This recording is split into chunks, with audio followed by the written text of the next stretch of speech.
Good evening, everybody. Welcome along to Business Today. Jorum Sonko with Winnie, and Nakawuki on sign language. But first, look at our top stories. In Business Today, Deputy Speaker directs the finance to provide all documents before next week. Betty Kamia promises to bring legal action against the suspected employees.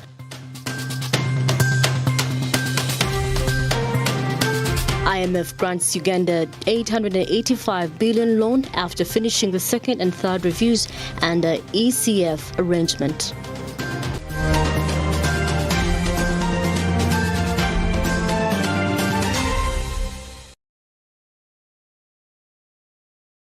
The Vice Chairperson of the Budget Committee informed Parliament that the inability to finish the budget performance report for the fiscal year 2021-2022 is due to the Ministry of Finance's failure to provide its report on budget performance up to this point. The Ministry has been given till Friday to complete this. We have more in this report.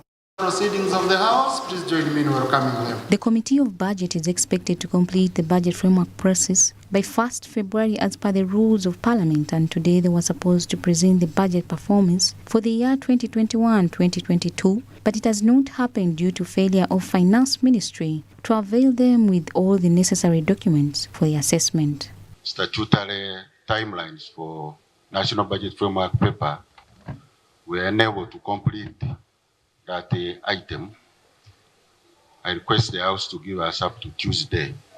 But however, in the National Budget Framework paper, according to Honorable Wamakuyu, the committee has tasked Finance to avail them with Q1 and Q2 performance of the budget, but up to now Finance has not gotten back to them, delaying their entire process. The committee has further asked the Speaker to caution the Minister of Finance about the urgency of the documents. But we requested the Minister of Finance to provide us with information about the expenditure for Q1 and Q2.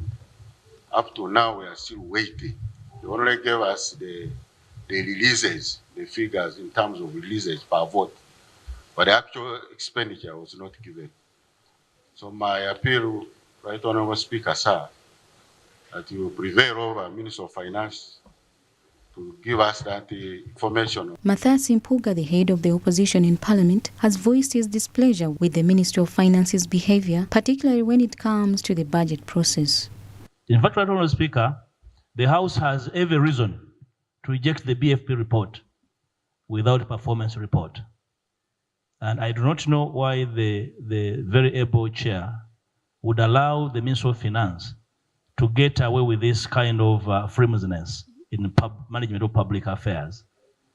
Right Honourable Speaker, I would like to request for your indulgence to compel the Minister of Finance to avail this information, because failure or actually deliberate refusal is an affront on the powers of Parliament. There is every reason why we are demanding for these figures. According to the MPs, the Finance Ministry should perform better because it has over 5 ministers, but they have failed to deliver on their responsibilities. Honorable Speaker, there are 5 ministers in that ministry.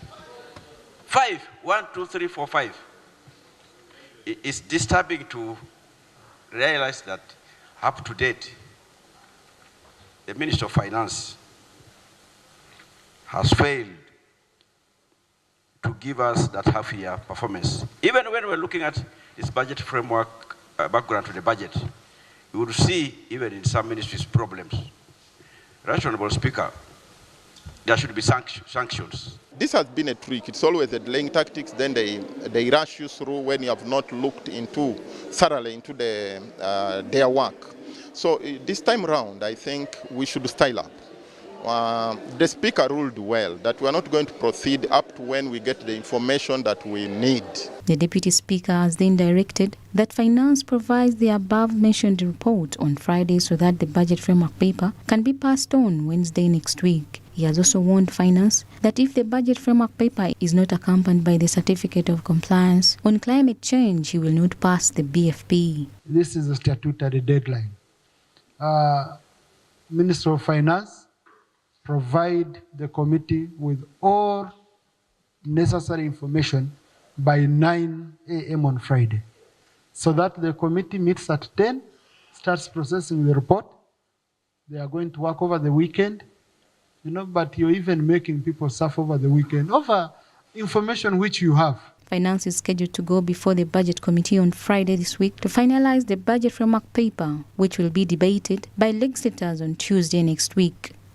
Samlanifa, Smart 24 TV, Business Today. Kindly take up the matter with the 27 have been arrested over the airport scandal following the major bribery and arrogance involving migration officers at Entebbe International Airport, which has resulted in several Ugandans attempting to prosecute the suspected officers involved. The IGG Betty Kamia is conducting a rigorous investigation to ensure that they remove the money. Samuel Kirimunda compiled this report. The viral social media posts in which many claim that some immigration agents seek bribes of 3.8 million from citizen visitors before allowing them to board flights. 27 employees of the Civil Aviation Authority have been detained currently in connection with this incident, and the more inquiries are still being made into various departments. Betty Kamia, the Inspector General of Government, says that they would soon bring legal action against them because they losing their jobs is insufficient punishment. Because they committed a crime. And I said that we are going to engage the institutions concerned, CAA, immigration, and the others, and follow up with prosecution. In addition, she reassured the public that measures are being used so that all those implicated in the scandal can be apprehended. Sit down first and make a plan and pool resources.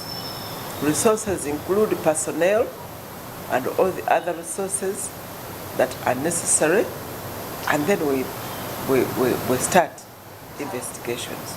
Recently, the Deputy Speaker of Uganda's Parliament asked the wrongdoers be handled as criminals and imprisoned for preventing Ugandans access Uganda airline services. The reports which we've seen in the media, they are saying dismissed, but these are criminals. These are criminals. You dismiss today, they go and get a job in another place. The Speaker expects a report from the Ministries of Internal Affairs and Works so that they can track all the offenders.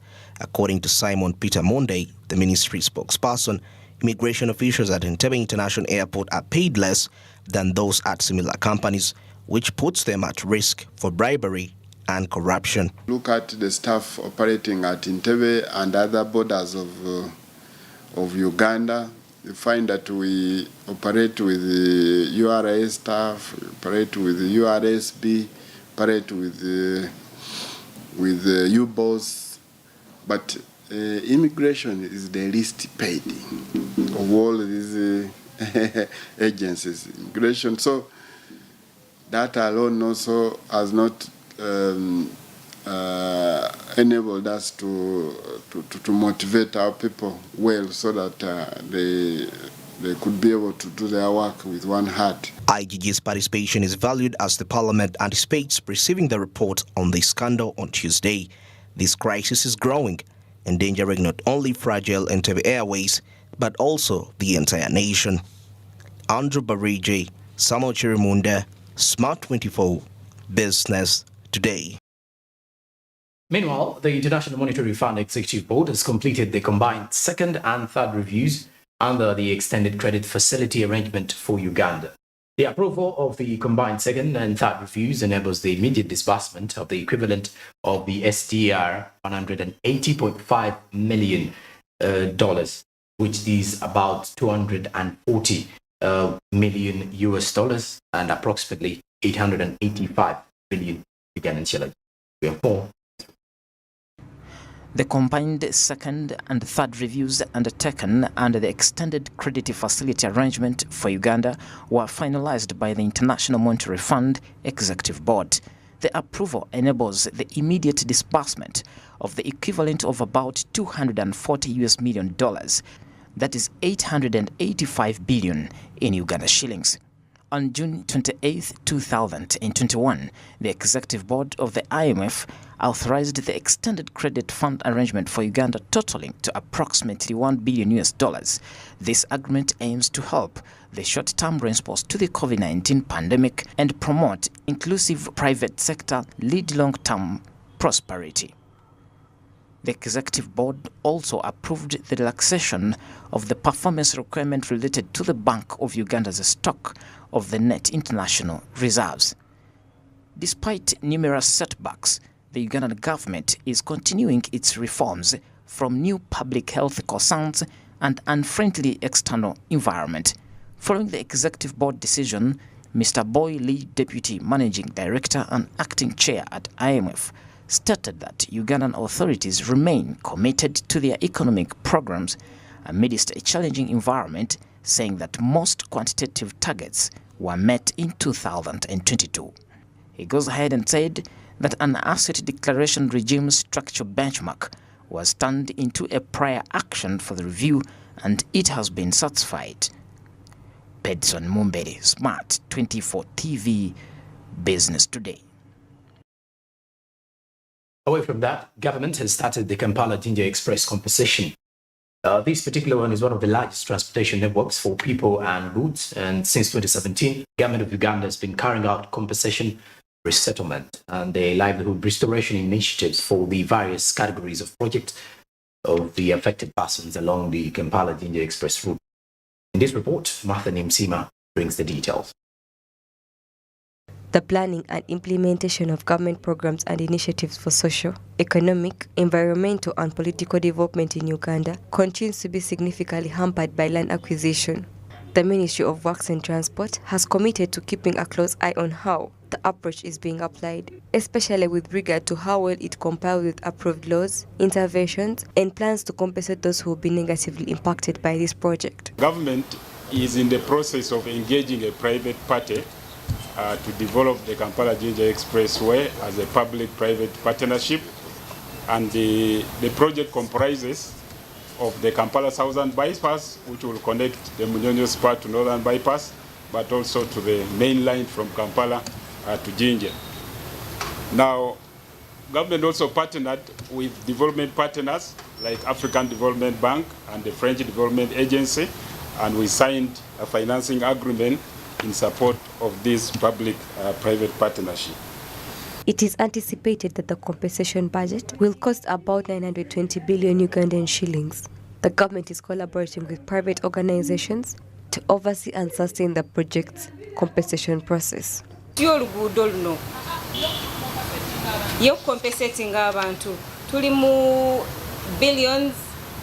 The budget for compensation is estimated to be approximately 920 billion Ugandan shillings because this road is passing through densely populated areas.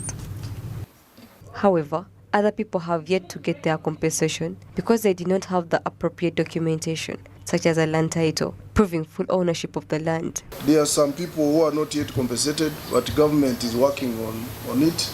There are still negotiations going on.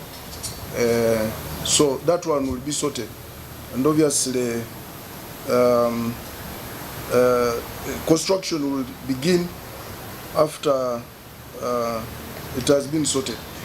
The Kampala-Jinja Express is financially compensated by the government and development partners such as Uganda Development Bank. Every region through which this route will travel is currently engaged in this activity.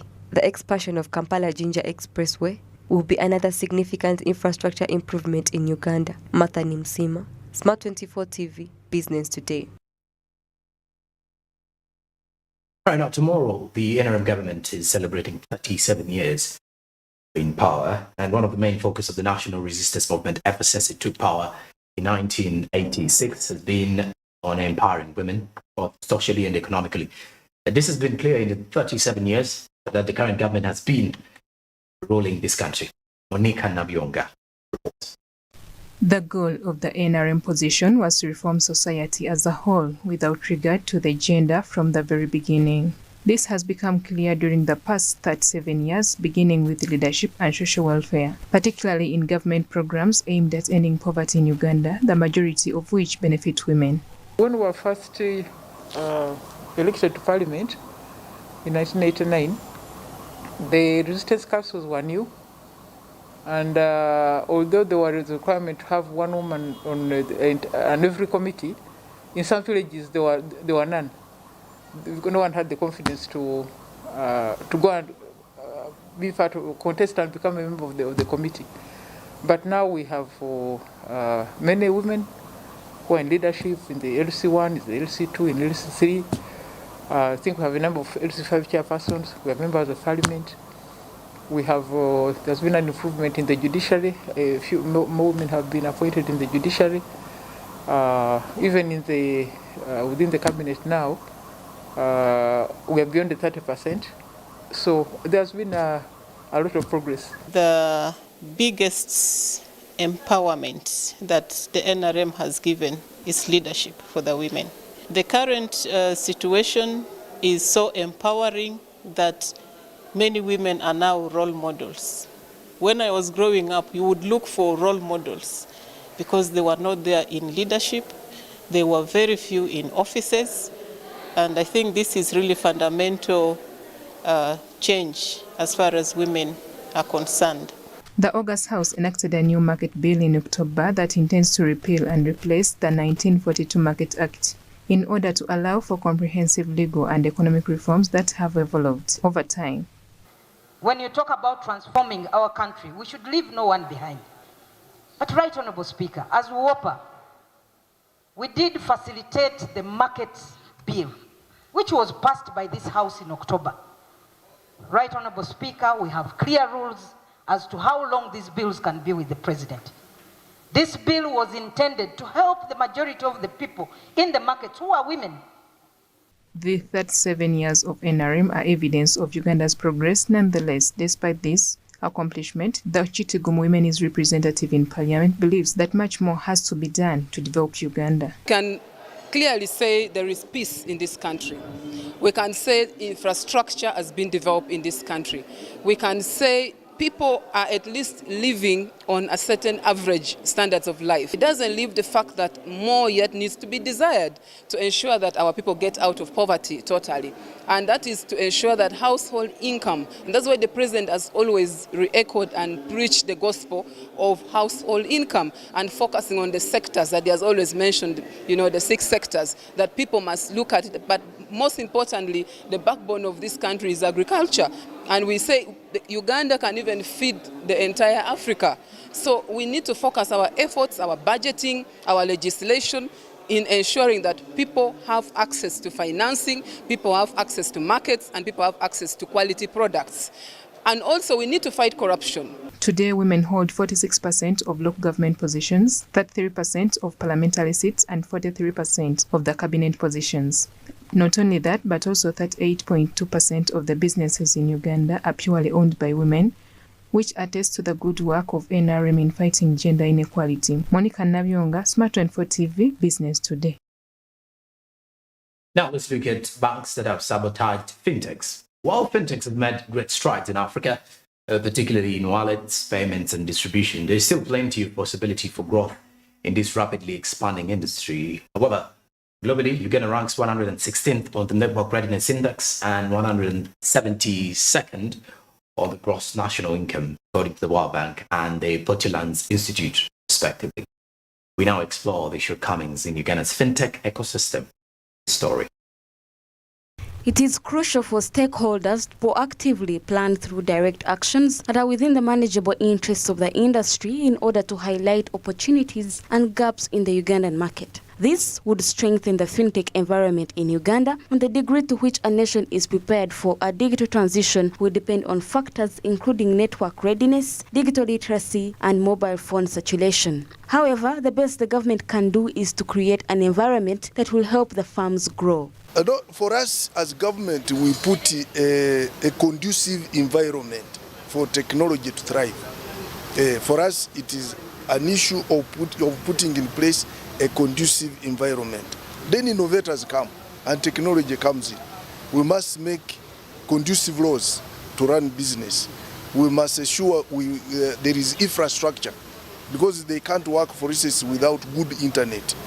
So for us, it is an issue of putting in place laws to regulate, putting in place infrastructure to make technology thrive, and then the rest will be private sector led.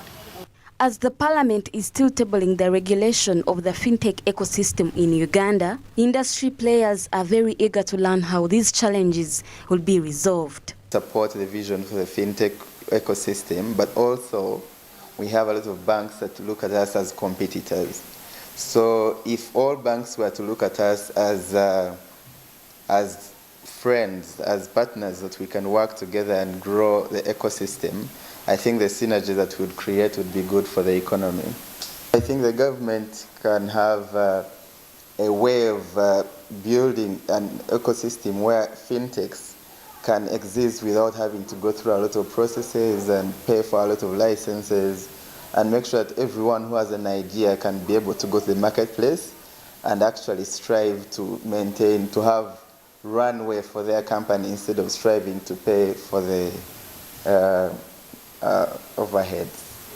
As the population level of literacy and familiarity with technology rises, the adoption of fintech solutions will encourage further expansion of the fintech sector in Uganda. Lowering the cost of internet services, combined with the rising mobile and smartphone usage, will present an ideal chance to use fintech to achieve financial inclusion. Ronana Habwe, Smart 24 TV, Business Today.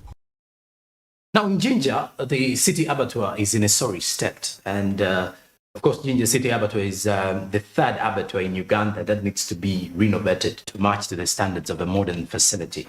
Now, according to the local leaders, they indicate that since 1954, there has been no renovation done, including lack of a functional incinerator and a cold room. Naame Mutumba. Leaders of the Jinja City Abattoir said that they are hampered in operating their businesses by the poor condition of the area, but the government has not been able to assist. They also stated that the low purchasing power of the Ugandan currency prevents them from competing on the global market. This place is a place that employs a lot of people, but it has been neglected by the government. Though we have written a lot of letters and we have hosted a team from Uzimid, like some 2 years back, we hosted a team of Uzimid program, and they promised us that Jinja City Abattoir was part of the program. But since then, there is nothing that has been put into action. As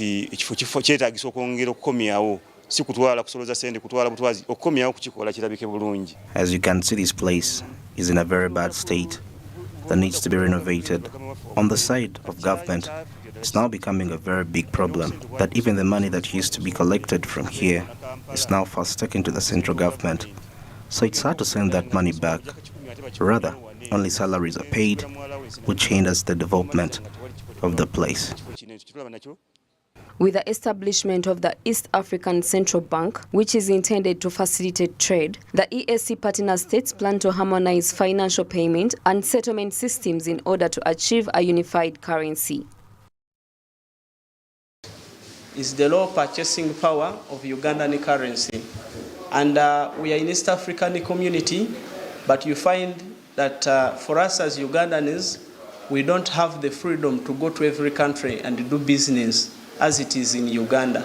Like in our local markets, you find that when you go to Katakwi, you go to Achowa, you go to Otoboy, you find traders from Kenya, Rwanda, Sudan coming with different currencies. And remember, you're doing the same business and competing in the same market. But for them, they have money or currencies that has high purchasing power. But you're doing the same business, you find that Ugandans cannot compete favorably with those from other countries.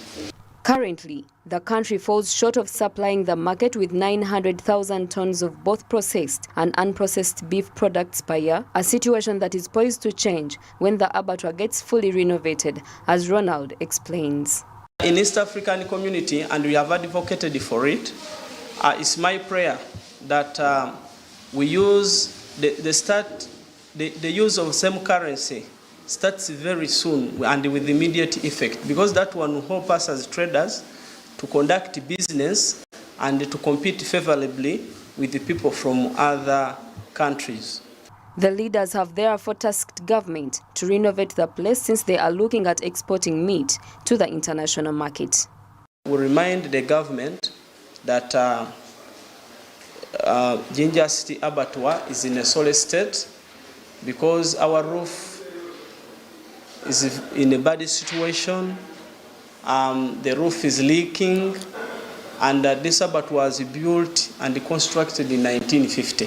So up to date, nothing has been added on it. So we call upon the government to renovate the place and construct a new abattoir, because we have many plans for the people of this place, and we also wish to export meat to international countries. According to the United Nations, Uganda exported beef worth $2.23 million in 2021-2022. These findings point to the need for the government to support market diversification into more vibrant markets, which is essential for sustaining export growth as well as to support the export of meat of higher quality. Naomi Mtumba, Smart 24 TV, Business Today. Now let's talk matters leveraging trade opportunities. Uganda's economy is heavily dependent on agriculture, and it has its main exports include coffee, tea, and fish. However, Uganda also has a growing manufacturing sector and is looking forward to expanding its foreign trade by commercializing the agriculture sector, increasing its trade with other countries and leveraging trade opportunities in the country. Ronia Katusime reports. Uganda's main export markets are Kenya, Tanzania, South Sudan, and the Democratic Republic of Congo. The country's main imports are machinery, transportation equipment, manufactured goods, and petroleum products. It being a member state of the East African Community and the common market for Eastern and Southern Africa, provides opportunities for regional trade. If we are to have sustainable development, the quality of the commodities and the services we're willing to offer should improve. Okay? Now, when you look at the two most important exports of the country, they are gold and coffee. When you go deeper and understand what exactly we export semi-processed gold, and for the coffee, it's usually they call them unroasted, not roasted. Okay? Now, we are selling, our two major exports are unprocessed. Okay? Now, for us to be able to leverage on trade, we have to ensure that we have value addition for our exports. Additionally, increasing exports of agricultural products such as coffee and cotton, developing value-added manufacturing such as processing agricultural products, exploring opportunities in the growing tourism industry, and utilizing Uganda's natural resources such as minerals and oil to increase exports and revenue to new markets. Hence, competitiveness in the global markets would expand Uganda's trade opportunities. But going beyond the national level, we also have policies that are being put in place, and at the moment at the continental level, a lot of focus is around the African Continental Free Trade Area, where we're seeing a lot of negotiations for a free trade agreement that is going to boost intra-Africa trade, something that has really been so low for quite some time. So here in Uganda, but also beyond Uganda, there's a lot of need for us to focus on ensuring that a lot of input is captured within these negotiations for the AfCFTA, like the investment protocol that has just been concluded. The negotiations for agenda and youth protocol is also ongoing, the intellectual property and competition. So those are some of the policies that we also need to really focus on, especially for this particular year. However, there are opportunities for improvement, particularly in terms of diversifying the country's export base, developing new markets, and encouraging foreign investment. By taking these steps, Uganda can ensure that its economy continues to grow and its citizens benefit from the global economy. Bronya Katsime, Smart 24 TV, Business Today. Well, after the break, we shall be having our coffee court conversations. Stick around. This is Business Today.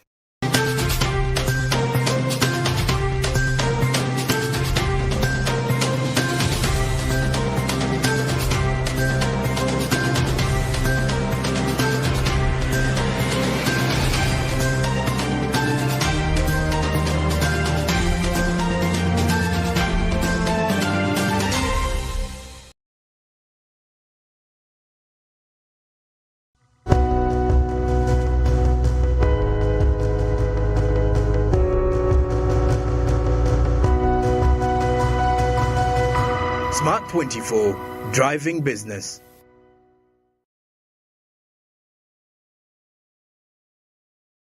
Say goodbye to paperwork and travel costs. Now every MTN customer can register to invest in securities anytime and anywhere with Zabu in a few simple steps. Step 1.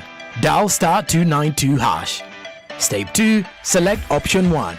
Register with Zabu. Step 3. Enter your full names. Step 4. Enter your national identification number. Step 5. Enter your national identification card number. In 24 hours, you will receive an SMS confirming your registration. Congratulations, you are now ready to invest.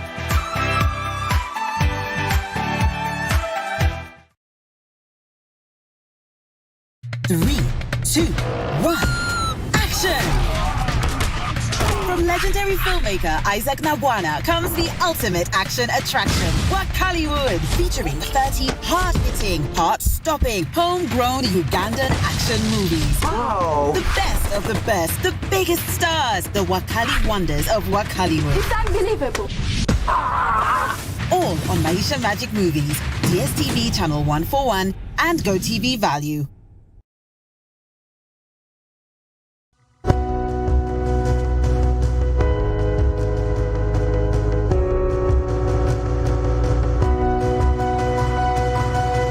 Smart 24, driving business.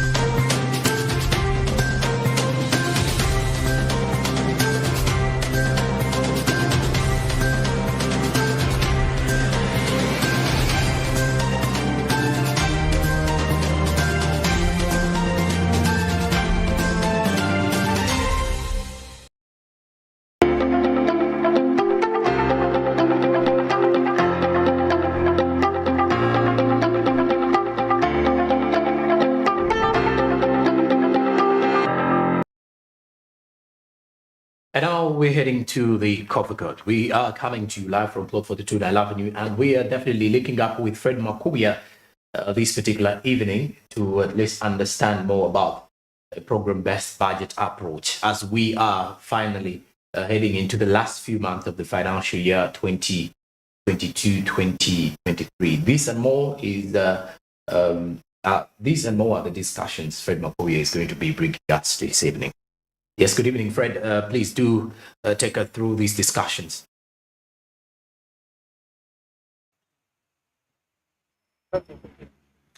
Well, Jorum, it's my pleasure and thank you for joining us on this Coffee Court where we ask the critical questions, especially questions that matter. The discussion regarding the budget allocation or budget framework for the financial year 2023-2024 continues. And of course, my pleasure this evening, I'm joined by the Honorable Member of Parliament representing Tororo, but he also sits on the Committee of Finance. Honorable Geoffrey Ekanya joins us, definitely to digest matters of the financial year budget framework 2023 and definitely 2024. Honorable, my pleasure, and thank you for joining us this evening. Thank you very much, and I am delighted to be here on Smart TV. Okay. You sit on the Financial Committee, and the discussion regarding matters of the budget framework has started. You've increased this figure from 48 trillion to 49. What does this increase mean? The increase means that the resource available for government to dispense, now to use for the development. In this case, that includes debt servicing. As we speak now, our debt has increased.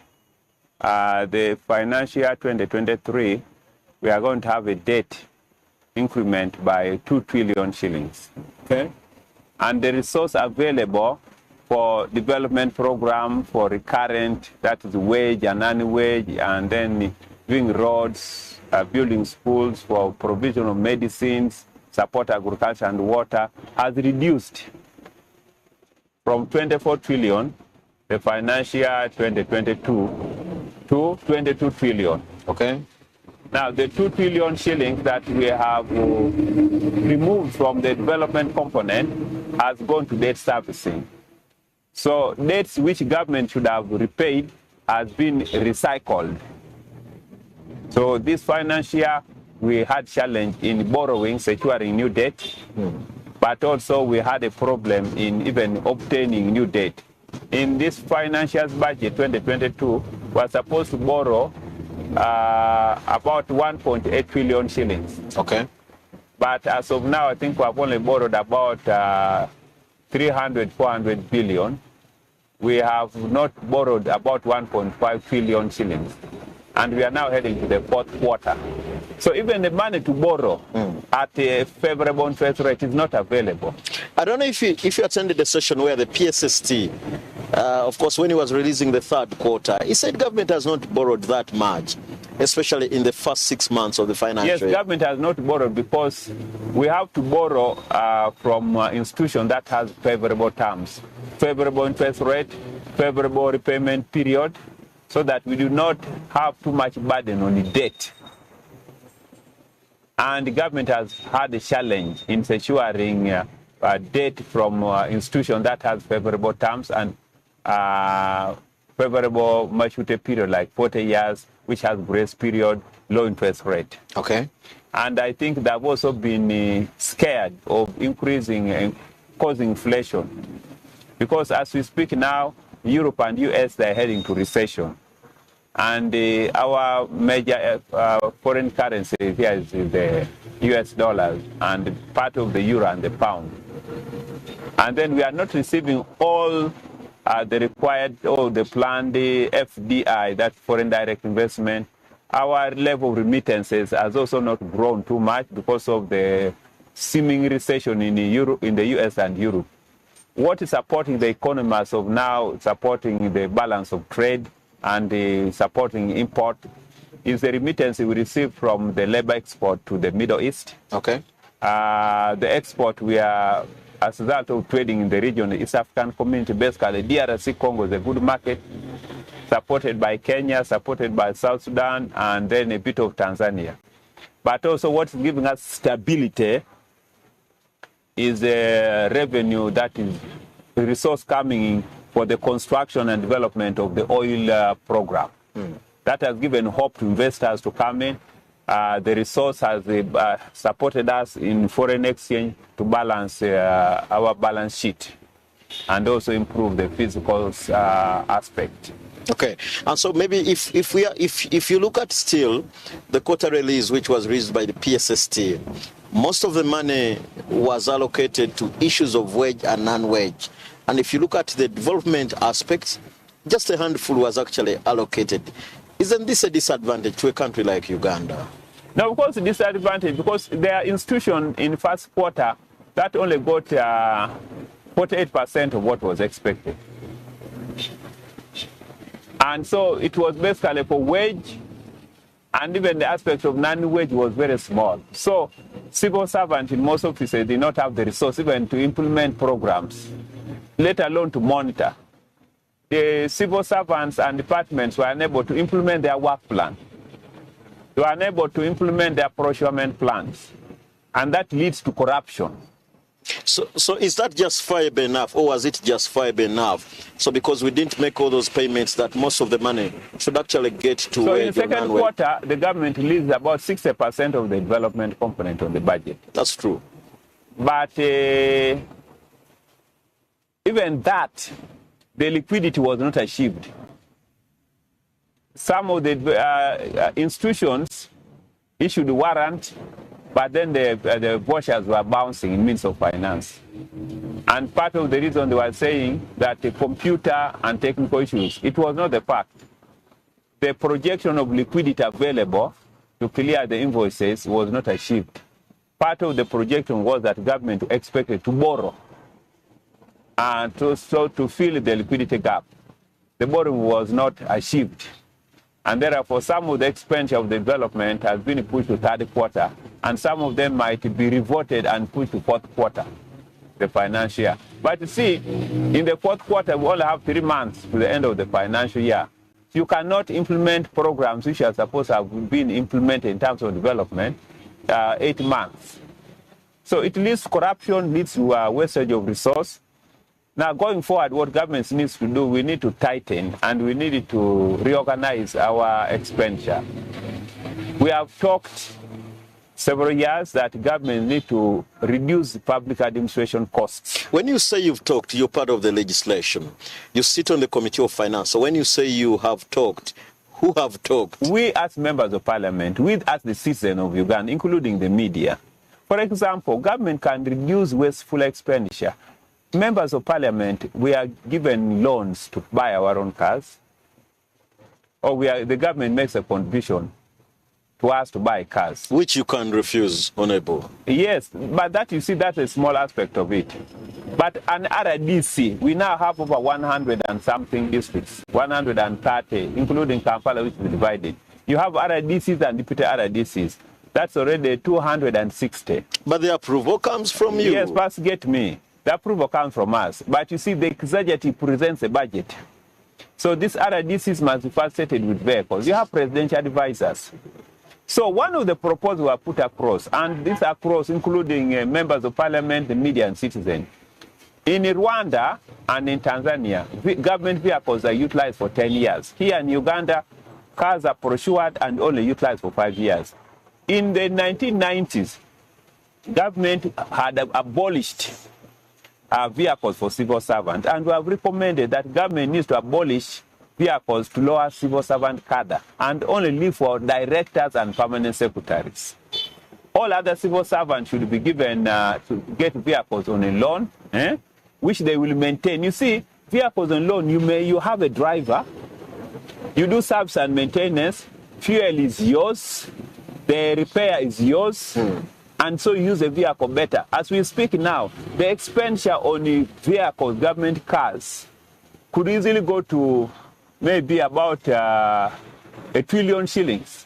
If you compute purchase of the cars, so the drivers, you put the expenditure on fuel, you put the expenditure on maintenance. That's just one component of the budget, where we could save trillions and put in agriculture, put in education of our children, and put in drugs for hospitals, and then reduce the borrowing. The second aspect which government is trying to do, we have said we need to reduce cabinet ministers, presidential advisors. Some of us don't mind, even if parliament is also reduced. So these are institutions that government can reduce. Remove RDCs, remove presidential advisors, reduce number of ministers to 21 instead of 100 something. You get me? So merge these institutions and save money, and then fight corruption. Then we shall be able to balance our budget. So you're saying merging is one of those, reduce the parliament itself. You're over about 529. Yes. Remove vehicles from all civil servants, but leave for directors. So this could be now the recommendation we could be passing on for the next financial year. We need more voices. Members of parliament are very firm on this. But the citizens need to be firm so that the president can and the executive can appreciate this.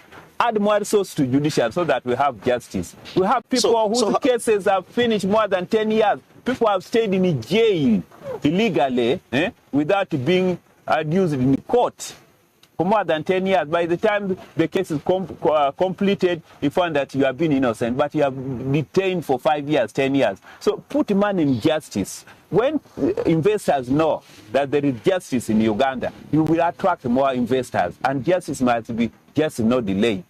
But it must be able to be seen. Let's widen the budget framework. One of the things that catch my attention are issues like community mobilization and mindset issues. How critical is this, Honorable? Mindset change is very important. But see, mindset change, you need to know who is going to implement the program. Who are the targeted audience? And mindset change starts from the leadership. What example are we, the leaders, presenting to the ordinary people? If you have, for example, chairperson of districts who have no programs on the ground, they are surviving on salary, they do not have any garden, how will you tell a villager that you can invest?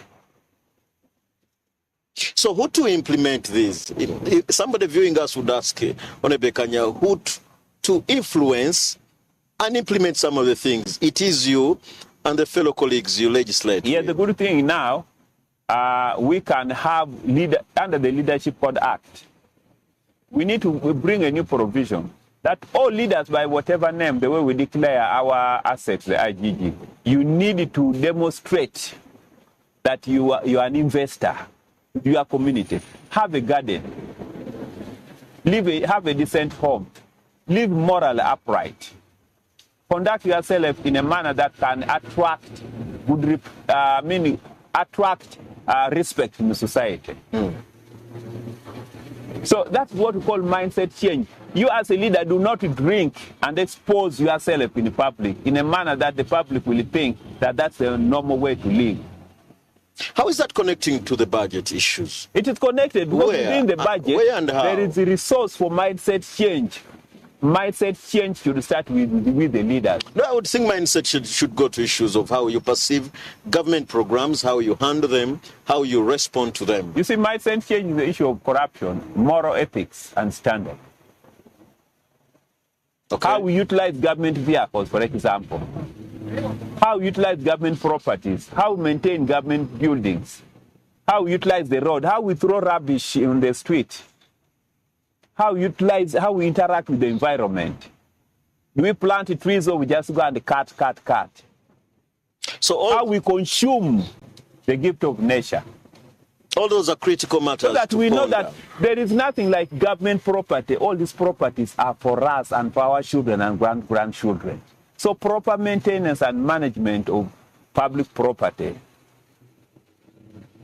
reducing theft, living morally, stopping abusing of children. You see, there's too much abuse of children. We abuse our domestic servants or staff. Some people don't respect their drivers. Even government needs a mindset change. No, but we're talking about bigger issues, Honorable.